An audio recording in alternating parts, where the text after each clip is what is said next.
Feeling empowered in your profession goes beyond skill set. It comes from having ownership and opportunity. I'm a firm believer when I walk in and I'm talking to an employee, I always say, look, you know this better than anyone else because you're doing it day in and day out. You understand this process better than anyone else. For operations manager Andy Inman, it stems from good teamwork and thoughtful leadership. I think the more that you can develop an employee, the more motivated they are, the more empowered they are, the more engaged they are in their work environment. On this episode of Outside In, we discuss how IST empowers its employees. Commitment to not just the top end people, but everyone from the me's to the site managers. And how that encouragement benefits greater service. I think is empowering their employees to think creatively and critically of the processes they've been doing for 5, 10, 15 years and say, is there a better way? And can we do this in a way that's more effective and efficient for not just us, but for the client as well? The A-team you need is likely already on your staff. Find out how you can empower them on Outside In with guest operations manager Andy Inman.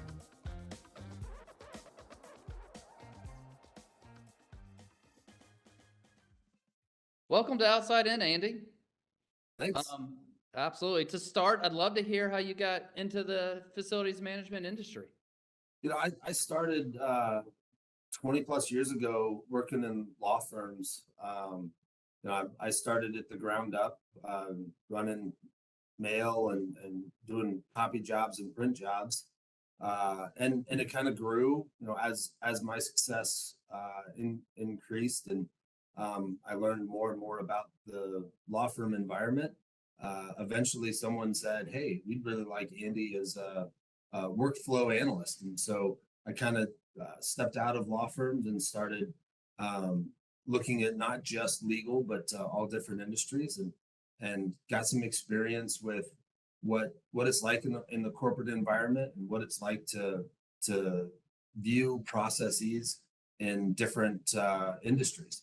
And that just kind of grown and blossomed until I came to IST.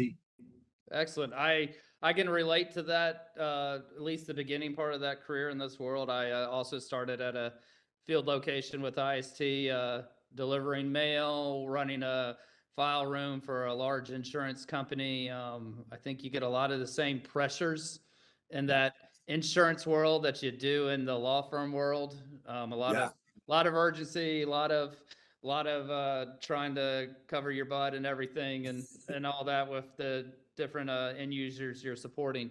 What do you think, which kind of leads me into what, in your opinion, is the most important trait for someone to be successful in your job?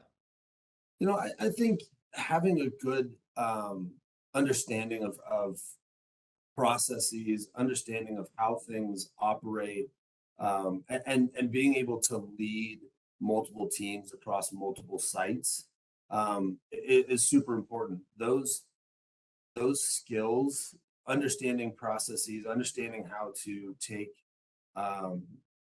something that looks normal and has been, the company's been doing this process for 30 years and having the wherewithal to say there's a better way to do this, or this doesn't necessarily make a lot of sense. And then having the leadership skills to take that idea and say, how do we as a team, not me, I don't need to fix your process. I need to work with you and have the leadership skills to be able to say, here's how we can do this better. And a big part of that, I think, is empowering your employees to think creatively and critically of the processes they've been doing for 5, 10, 15 years and say, is there a better way? And can we do this in a way that's more effective and efficient for not just us, but for the client as well? Well, you just segued right into what we brought you here today to talk about, which is that employee empowerment. And how does IST and you as leaders create an environment at that field level where employees feel empowered and where employees, and I love what you talked about because we're going to come back to this a lot, have that ability to be creative, to find solutions and everything. So, one of the tenets is at the heart of an IST partnership is that top-down commitment. So what do you do as a leader and what does IST do as a company to empower those field level employees that are closest to that client and know that client better than anyone ever could at the higher levels? Yeah, I think empowerment is it's key to the success of myself. It's key to the success of IST, and I firmly believe that it's a top down approach.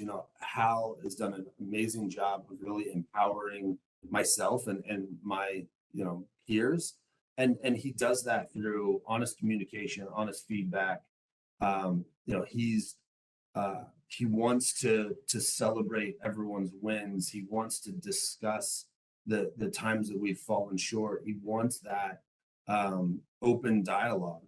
And one of the reasons why I fell in love with IST was his commitment to not just the top end people, but everyone from the me's to the site managers, and I think that's where that empowerment begins, and it makes it much easier for myself to then take that leadership and empower it into my on-site team members, both the leaders and the individual employees who are our service specialists at each one of the accounts.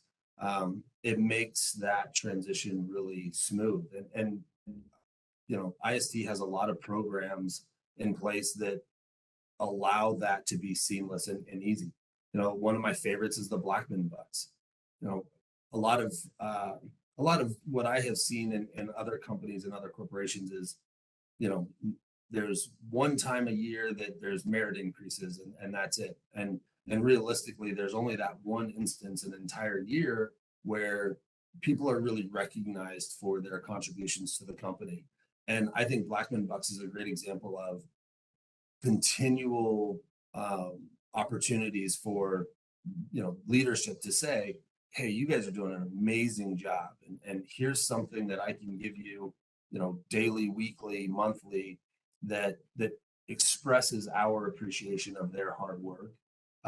It gives them some motivation and some ideas on ways that they can really improve their customer service and provide that white glove service that IST is famous for. I think that's all really important. It gives them opportunities to win, prizes, and it's super unique, which I also really like. I've never heard of anything like that in any other companies, and the fact that they can win, gas cards and extra paid days off and all of that stuff is super engaging for employees who are spread across the entire country, and I think that stuff is awesome. One of the other things I really enjoy that again I've never seen before in a company is I love Hal's recognition emails. I like it when I send him an email and say, hey, we employee John Doe was recognized by the client for doing this. I really like the fact that it's not just me sending it to him. He then forwards it out to the whole company, and really recognizes the employees' contributions across the entire IST world and shares that success with everyone. I think it sets that expectation of what white glove service really looks like. And when you hit it and when you're exceeding those marks, you're not going to be recognized just by the client, just by me, but also by the CEO of the entire company. I think those things are awesome and really generates a lot of empowerment. Absolutely. And I think those are two programs that IST has that are really making a difference. And I want to delve into them a little bit more. But first, before we get back to those are definitely keys to motivating employees to provide that high level of customer service. What are you doing on a local level to make sure your employees remain motivated and connected to the fabric of IST?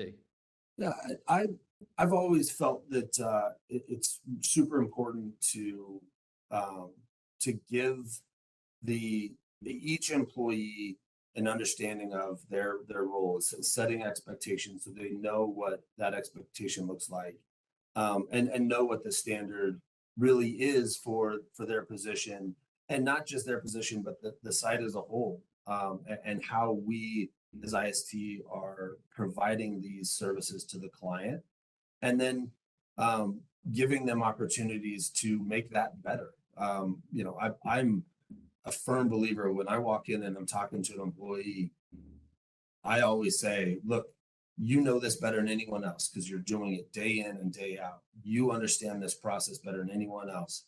How I know that there's ways that you look at it and say, oh, this part of this process is just it's challenging or takes too long, or I just feel in my gut that there's a way to do it better. And when they have that interaction and that empowerment and ownership of the process and of their role, it really in my opinion, really motivates them to say, I can make real change in my role, in my career, and with my client. I can make changes that will make a big impact on the way the client views our services, the way the client views um, the operations as a whole, and the way the client views them as an employee. Yeah, you talked on two things there that I firmly believe, as someone who's been in a leadership role for a long time, is key to motivating employees. And one was that setting expectations. It is so key to let people know what is expected, because if you don't communicate the expectation and they fail to meet what it is, it's not their fault. It's your fault as a leader. So when people know what they're supposed to do, it's transparent and it's understood. They just come in with the attitude that this is what I'm supposed to do, and they feel good because they know what they're doing. And then Yeah, number and I learned this a long time ago. One of the first employees I ever hired, I didn't know, I wasn't good at setting expectations, and great kid, worked really hard, but because I hadn't set expectations, he worked really hard in all the wrong ways. right. Um, did all this stuff, and I'm like, wait, why are you doing this, and why is this happening? Um, and he goes, well, I thought that's what I was supposed to do. And it was that moment where, the light switch kind of went on and said, oh, this makes sense. He doesn't just instinctually know how to run a copy center. I have to set that expectation. I have to give him the guidance and the direction on how to handle all of this. And he went on to be one of my favorite employees at that company. But it just took us having conversations about, look, I love the fact that you're doing this for this client, but realistically, these are the things we need to do. You can't do that and not do this. And so we had a phenomenal relationship. He actually was promoted 3 times. I felt like I kind of, took this, younger kid, eager to learn all of the, exciting parts about being in an office, and, passed him on to the next manager and got him his first promotion. And he was super excited. And then the next manager goes, oh, he's great, but I'm losing him because he's going to another department for another promotion. And it was fun and exciting to watch his career blossom. Yeah, it's always amazing to be able to watch employees grow, to watch their careers grow. That's one of the things that always drives me crazy, when people are afraid of other people's success. You Yeah. want it to be successful, and you want to be able to guide them into other areas where they can continue to be successful, because ultimately that's what's going to be most beneficial for the company, even if in the short term it Yeah. might be more Yeah. difficult for you. You Yeah. also talked going. That's my favorite part about this job, and why I love managing so much is, with all of its challenges, and I don't think anyone would argue that managing people doesn't have its challenges, but my favorite part is developing, mentoring, providing guidance, showing, you know, people how to do this right, and how to motivate and empower, and how to develop employees. I think the more that you can develop an employee, the more motivated they are, the more empowered they are, the more engaged they are in their work environment. And then you talked about also real change. And I think that's a real important thing. Nobody wants to feel like they're just a paper pusher, that their role is not important. And particularly, as you talked about, people that are in a job close to it understand it better. So they get frustrated when people from the outside come in and say, why aren't you doing it this way? Why are you doing it this way? It needs to be that way, when they just don't know. So do you have any examples you can give us of where those field level employees closest to the client were able to come to you with opportunities for change that really impacted that client? Yeah, absolutely. We all know how challenging COVID was, and how the supply chain issues uh, really showed up and then lingered longer than we really thought they would. And one of the things that I thought was really impressive is I have an employee who was working really hard and diligently in acquiring supplies for the office. And she realized very quickly that just going through the national provider that the client had wasn't always the best option. Um, and and she had voiced her frustrations and talked a lot about why she was having these challenges and how it was impacting the client, and the lawyers, for that matter, the individual lawyers. And she came to me and said, hey, look, there's this opportunity where instead of going through, Office Depot, let's look at these other avenues like Amazon and, all these other different options.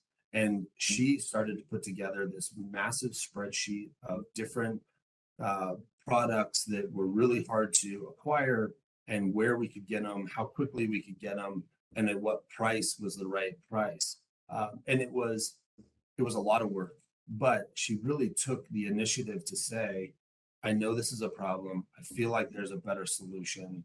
I know that if I just work through it, I'll be able to find something that is beneficial to everyone involved.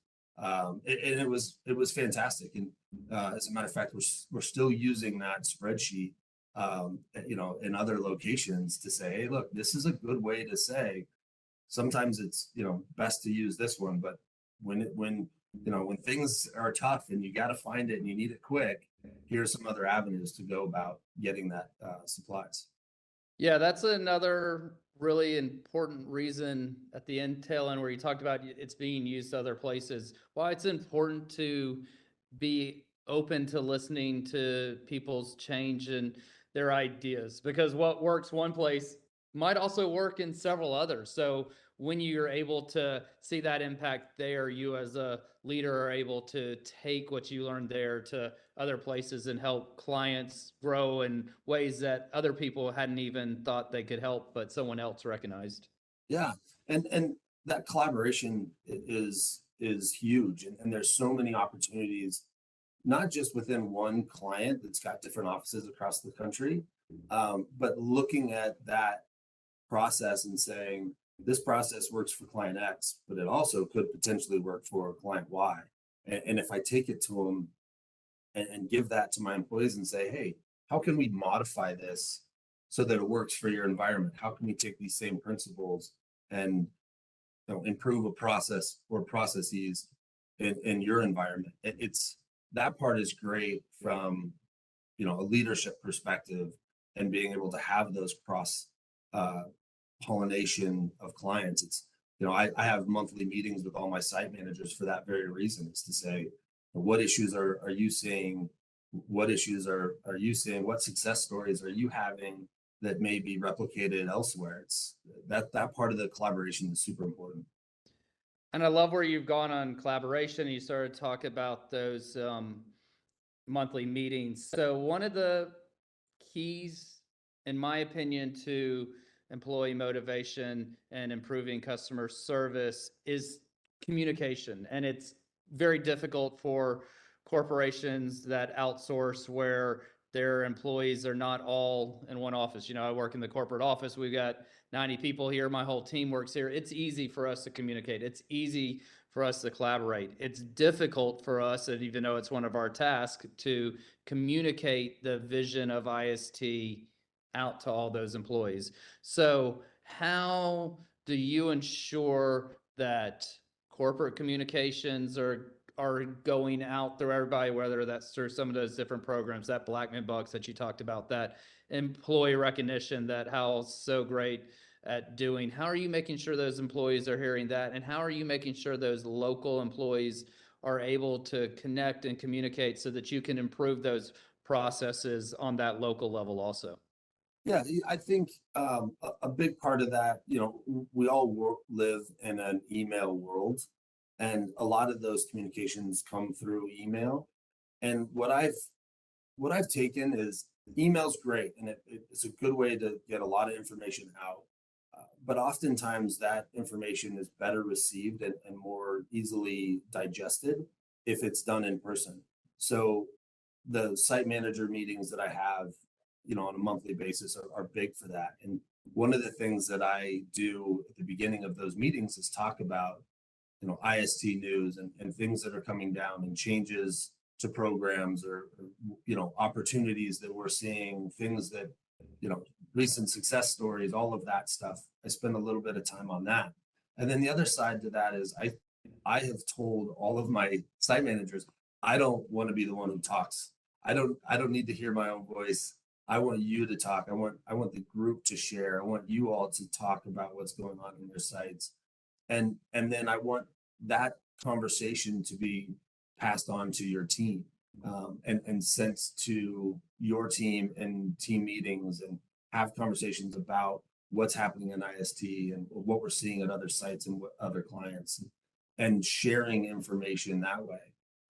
As well, every time I'm on site, sitting down with the client, I also make a point to talk to each one of my employees and have conversations with them about what's going on. And the upcoming Blackman Buck auction is a couple weeks away, and give them some of that stuff so that they're staying engaged and really focused on what all IST offers, not just what is happening in their little worlds, because that's easy to do. It's really easy for for people to kind of get sucked into the bubble that is their day-to-day environment. And I think those meetings and those discussions and having one-on-one conversations with employees really kind of helps remind them that IST is a much bigger organization and there's a lot going on. And a lot of that is really intended to benefit them, and provide additional opportunities for them. Excellent. So we've talked a lot about employee partnership, the different programs we have to do that, and motivation and empowerment, and all of that is wonderful, and that's what creates great customer service. But how do you then take this to the next level and make great partnerships with our clients? How do we translate these motivated employees to making the right decisions for our partners and making sure these partnerships are long lasting? Yeah, the partnership is key, and having all of the pieces to the puzzle, is integral into creating a good, strong, lasting partnership.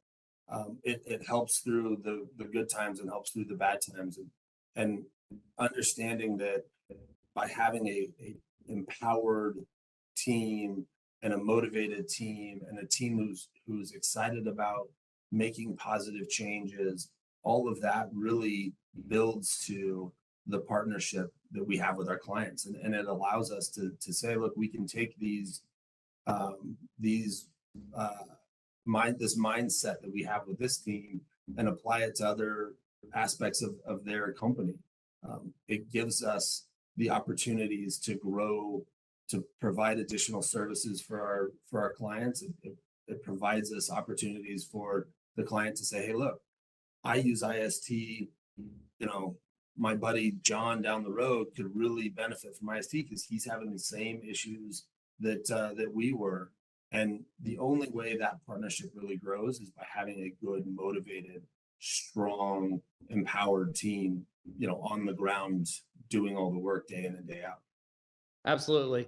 And it's clear that you're a strong leader that brings a lot of experience, but you're not there every day. So, how, what are the tips and how do you make sure the on-site leadership it has the skills needed to provide these services, to provide this high level of white glove solutions to our clients and to empower and motivate their employees? One, I do firmly believe that leading by example is the best way to lead. And then the other one is providing them the training and the understanding of why I'm doing what I'm doing, why we're having these meetings, why do I ask these questions of them, and why those questions are important for them to ask their employees of understanding how we can better provide services for the employees. Understanding is there resources that you may be missing that we can help provide so that you can do your job better and provide that better service.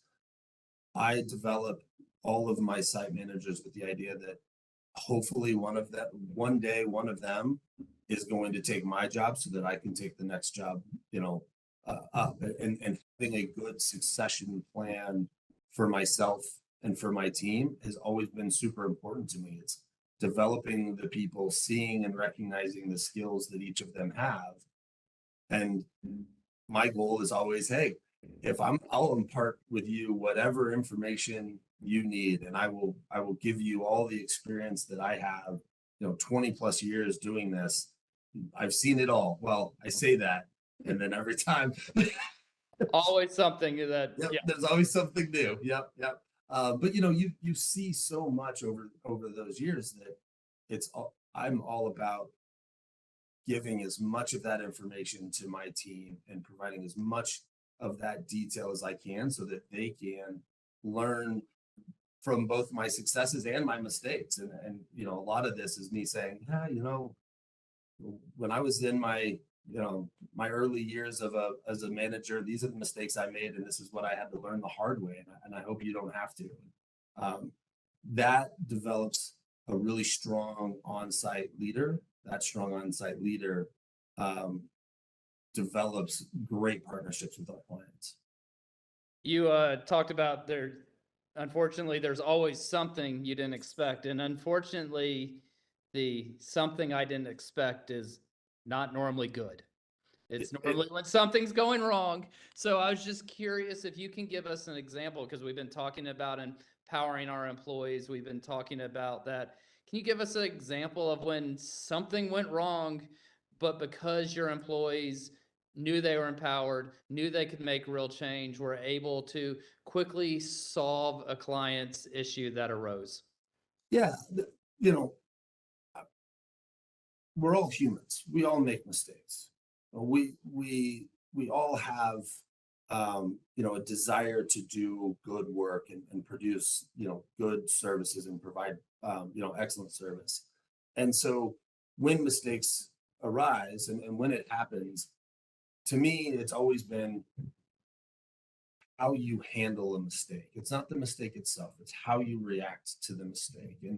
And you know, four key attributes to successfully handling a mistake is taking ownership of the mistake. Owning the fact you're part in that mistake, apologizing for the mistake, taking action to ensure that the mistake doesn't happen again or limit the opportunities for that mistake to happen. And I think the fourth one is the one that people miss the most often. And I think it's the most important because it helps rebuild trust, is following up. One of my employees made a relatively minor mistake with a shipping form, right? It didn't cause major issues, but it was an issue. It was a mistake. And when I found out about it, I went and talked to the employee and I said, all right, what happened? How's it going? Who have you talked to? Where are we at in this process? And when I realized, oh, this person's engaged and is empowered, is because he had done all four of those pieces already, and he wasn't worried about telling me about the mistake. He knew that it was a mistake. He had done all the right things. Back to that setting expectations. I'd set that expectations, months ago, and he knew what he had to do in order to reconcile that mistake. And it was easy for me to say, "Hey, it's too bad that we made the mistake, but great job on how you handled it. I'm impressed with the way that you handled it, both professionally and maturely. After that, I will check in and make sure there's, nothing else from the client side that we need to do, but great job, move forward." And then also at the end of it, changed SOP for us. It was one of those where it's like, oh, we missed a minor detail in our SOP. And by finding this mistake and correcting it, we were able to improve our SOP so that it doesn't happen in the future. Absolutely. I love all four of those. I agree with you. Follow up is the one that so often gets forgotten, which takes all the good work accomplished in steps 1 through 3 and sometimes flushes it down the toilet.